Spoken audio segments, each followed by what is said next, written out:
আসসালামু আলাইকুম dear viewers, আজকে আপনাদের সামনে আরেকটি নতুন লেসন নিয়ে হাজির হলাম এবং এই লেসন নাম্বার হচ্ছে 15। যে লেসনটি শুরু হতে হচ্ছে ভি মানে ভার প্লাস ভার্বের সাথে আইনজি যোগ। তো এই সমস্ত ভার্বের সাথে আইনজি যোগ করে কীভাবে সুন্দর করে বাক্য রচনা করা যেতে পারে তা জেনে নিই। তো চলুন আজকের প্রথম ভার্বটি দেখে নিই। কন্টেমপ্লেট। কন্টেমপ্লেট মূল ভার্বের সাথে আইনজি যোগ, যার অর্থ হচ্ছে চিন্তা করা বা ভাবা। অল্টারনেটিভ ইংরেজি হতে পারে কনসিডার বা থিঙ্ক অফ। দ্বিতীয় হচ্ছে ডিসকন্টিনিউ প্লাস ভার্বের সাথে আইনজি যোগ, যার অর্থ শেষ করা, বন্ধ করা, থামা বা পরিত্যাগ করা।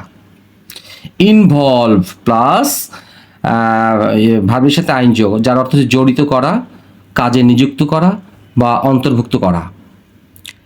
তারপরেরটা হচ্ছে save, SAVE, save somebody, SB plus something অথবা সামথিং ফ্রম ভার্বের সাথে আইনজি যোগ, যার অর্থ হচ্ছে সেভ। যে আমরা এটা যদি বুঝতে না পারি কি লেখা আছে তাহলে এখানে বুঝবো সেভ, SAVE প্লাস ভার্বের সাথে আইনজি যোগ, যার অর্থ রক্ষা করা, কোনো কিছু থেকে রক্ষা করা। হোয়াইল অ্যাওয়ে প্লাস একটা সময় থাকবে, হ্যাঁ হোয়াইল অ্যাওয়ে সাধারণত সময়কে বোঝানো হয়েছে, প্লাস মূল ভার্বের সাথে আইনজি যোগ, সময় কাটানো বা সময় নষ্ট করা। তো এখন আমি লেসনটি শুরু করতে যাচ্ছি ভালোভাবে, যেন আপনারা এই লেসনটি খুব ভালো করে বুঝতে পারেন। তো এখন বিষয়টি হচ্ছে আমরা প্রথমে এই শব্দগুলো দেখলাম বা এই ভার্বগুলো আমরা দেখলাম, এখন এগুলোতে কীভাবে সুন্দর করে বাক্য রচনা করা যেতে পারে তা জেনে নিই। প্রথমটি হচ্ছে আমি কখনো তাকে ধোঁকা দেওয়ার চিন্তা করিনি। তাহলে কি হবে? আই হ্যাভ নেভার, চিন্তা করিনি। কন্টেমপ্লেটেড কেন হলো? এই হ্যাভের কারণে এটা হয়ে গেল verb 3। Contemplated present perfect tense. Outfoxing her, outfoxing হচ্ছে ধোঁকা দেওয়া, আউটফোর্সিং হচ্ছে ধোঁকা দেওয়া, ধোঁকা দেওয়ার চিন্তা করেনি। তাহলে আই হ্যাভ নেভার কন্টেমপ্লেটেড আউটফক্সিং হার। আচ্ছা, তাহলে আমরা কি চিন্তাও করিনি, আউটফক্সিং ধোঁকা দেওয়ার, এটা হচ্ছে ধোঁকা দেওয়ার চিন্তাও করিনি। অথবা এটা বলা যেতে পারে I have never thought of cheating অথবা আউটফক্সিং হার। এই হয় এটা বসাবো নাহলে এটা বসাবো। চিটিং মানে হচ্ছে চিটির সঙ্গে আইনজি যোগ করা হয়েছে। তো আশা করি আমি এটি ভালো করে আপনাদেরকে বোঝাতে পেরেছি। আমি আবারও রিপিট করছি, আই হ্যাভ নেভার কন্টেমপ্লেটেড আউটফক্সিং হার। আবার এইভাবে বলা যেতে পারে I have never thought of cheating অথবা আউটফক্সিং হার। যাই হোক, আমি এখানে আবার দেখানোর চেষ্টা করেছি। এক্সট্রিমলি সরি ফর দ্যাট, যে আমি এই নিচেরটা লক্ষ্যই করিনি, পাশাপাশি যে দুটো করেছি আমি লক্ষ্য করিনি, যেহেতু আমি আমাকে অনেক কিছু লক্ষ্য রেখে এই এখানে বলতে হচ্ছে। তো সেই জন্য এক্সট্রিম সরি, যেহেতু এখানে লিখেছি পাশাপাশি এখানে লিখে দেখানোর চেষ্টা করা হয়েছে বা লেখা আছে, যেখান থেকে আপনারা দেখে নেবেন। I have never thought of cheating her অথবা আউটফক্সিং হার। আশা করি আপনাদেরকে লেসনটি বোঝাতে পেরেছি। লেসনটি মানে এই 1 নম্বরটি বোঝাতে পেরেছি। এখন আসি আমরা ডিসকন্টিনিউ প্লাস মূল ভার্বের সাথে আইনজি যোগ, যার অর্থ হচ্ছে শেষ করা, বন্ধ করা, থামা, পরিত্যাগ করা। 2 নম্বর হচ্ছে অবশেষে বখাটে ছেলেটা অদ্রিতাকে উত্তপ্ত বা বিরক্ত করে।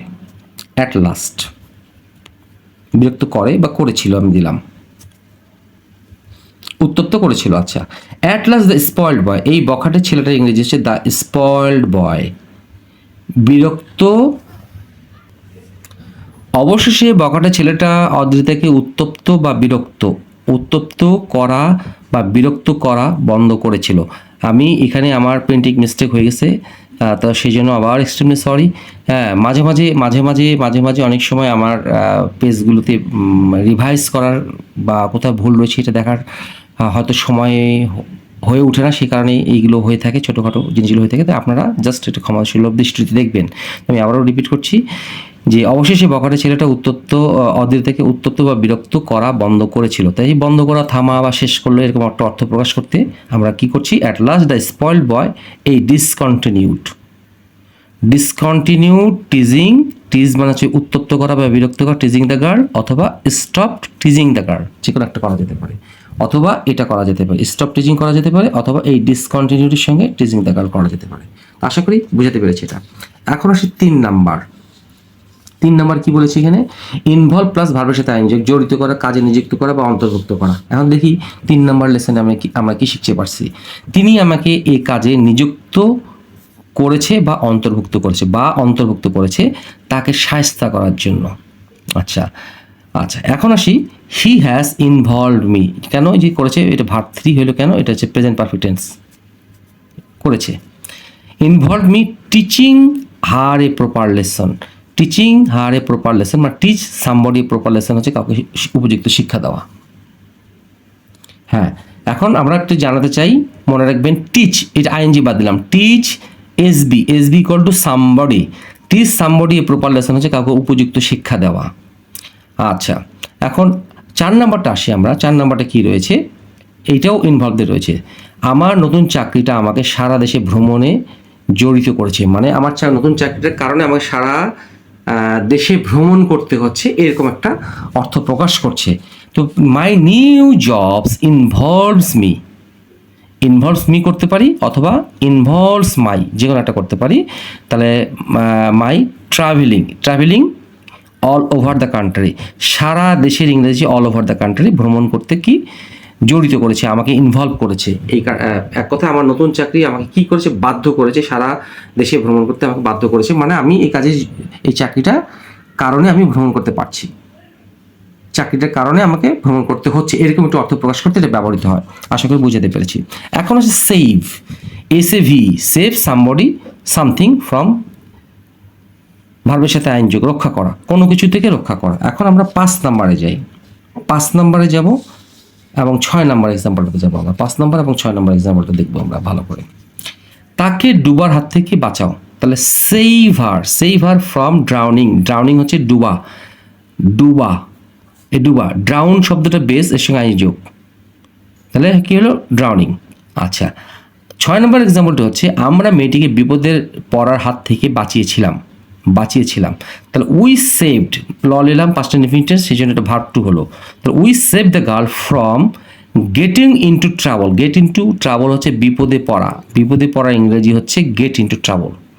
তাহলে we saved the girl from getting into trouble, বিপদে পড়ার হাত থেকে আমরা রক্ষা করলাম। এখন প্রশ্ন হচ্ছে, এই ফ্রমটা হচ্ছে প্রিপজিশন, এখানে হচ্ছে ফ্রমটা প্রিপজিশন। একটা জিনিস মনে রাখতে হবে, এইখানে আমি এটা লিখেছি কেন, প্রিপজিশনের পর আমরা যখন ভার্ব বসাবো তখন ওটা অবশ্যই আইনজি যুক্ত করতে হবে, ভার্ব হতে হবে, তাহলে সেটা অবশ্যই আইনজি যুক্ত করতে হবে, সেই জন্য আমি এইখানে এটা লেখা হয়েছে, আমি লিখেছি। আচ্ছা, এখন আসি হোয়াইল অ্যাওয়ে অর্থ হচ্ছে সময় কাটানো বা সময় নষ্ট করা। এখন 8 নাম্বার এক্সাম্পলটি, 7 নম্বর এবং 8 নাম্বার এক্সাম্পলটি আমি দেখানোর চেষ্টা করছি আপনাদের স্ক্রিনে। আজকাল অদ্রিতা ও নূর কিছু না করে অলসভাবে সময় কাটাচ্ছে। আচ্ছা, নাও এডেস হচ্ছে আজকাল, অদ্রিতা নূর আর whiling away the time doing nothing. আমি কি বুঝাতে পেরেছি? তাহলে whiling away the time doing nothing, কিছু না করে আজকাল অদ্রিতা এবং নূর সময় কাটাচ্ছে। 8 নম্বর এক্সাম্পলটি হচ্ছে আমরা টেলিভিশনে সিনেমা দেখে সময় কাটালাম, ল এলাম। তাহলে আই হোয়াইল, পাস্ট ইনফিনিটিভ, তাহলে কি হলো ভার্ব টু, এটা হচ্ছে ভার্ব টু, আমি এখানে লিখে দিচ্ছি verb two. I whiled away the time, মানে হোয়াইল্ড অ্যাওয়ে দ্য টাইম হচ্ছে সময় কাটানো, নষ্ট করা বা অপচয় করা, এক কথায় কোনো কিছু গুরুত্বপূর্ণ না করা, সময়টা পাস করা, অতিক্রম করা। ওয়াচিং মুভিস, ওয়াচ মানে দেখা, মুভিস অন টেলিভিশন, মানে টেলিভিশনে ছবি দেখে আমরা সময় কাটাচ্ছি। এখন মনে রাখতে হবে ওয়াচ মুভিস কেন দিলাম, যে ছবি দেখছি কোথায়, অন টেলিভিশনে। এখন প্রশ্ন হচ্ছে এই হোয়াইল অ্যাওয়ে এর বেজ ওয়ার্ড হচ্ছে, হোয়াইল অ্যাওয়ের বেজ ওয়ার্ড, এটা হচ্ছে বেজ ওয়ার্ড, এর আরেকটা অল্টারনেটিভ শব্দ হচ্ছে আইডেল অ্যাওয়ে। এখানে যেহেতু পাস্ট টেন্স করছি সেই জন্য এখানে ভার্বটা সেটাও পাস্ট টেন্স করে দেখানো হয়েছে। তাহলে আইডেল অ্যাওয়ে দ্য টাইম অথবা কিল্ড দ্য টাইম। যদি বেজ ওয়ার্ড ধরি তাহলে হবে এই ডিটা উঠে দিয়ে হোয়াইল অ্যাওয়ে দ্য টাইম সময় কাটানো, আইডেল অ্যাওয়ে দ্য টাইম সময় কাটানো, অথবা কিল দ্য টাইম, যার অর্থ হচ্ছে অলসভাবে সময় কাটানো। আশা করি আপনাদেরকে এই লেসনটি সুন্দরভাবে বোঝাতে সক্ষম হয়েছি। তো ভালো লেগে থাকলে অবশ্যই লাইক, শেয়ার, কমেন্টস করুন, যাতে করে আপনাদের মধ্যে এই লেসনগুলো অন্যদের কাছে দ্রুত পৌঁছায়। সেই প্রত্যাশা। আসসালামু আলাইকুম।